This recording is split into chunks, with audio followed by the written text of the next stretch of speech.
وقضى ربك ألا تعبدوا إلا إياه وبالوالدين إحسانا إما يبلغن عندك الكبر أحدهما أو كلاهما فلا تقل لهما أف ولا تنهرهما وقل لهما قولا كريما واخفض لهما جناح الذل من الرحمة وقل رب ارحمهما كما ربياني صغيرا.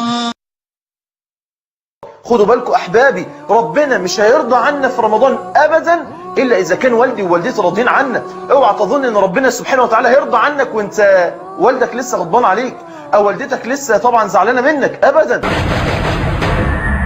قال النبي صلى الله عليه وسلم: رضا الرب في رضا الوالدين وسخط الرب في سخطهما.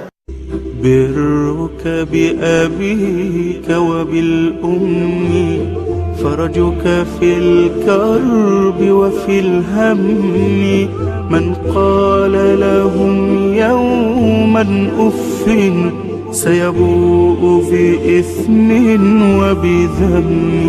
برك بأبيك وبالأم. أنا لو عندي في رمضان 4 أسابيع، على الأقل في كل أسبوع من أسابيع رمضان،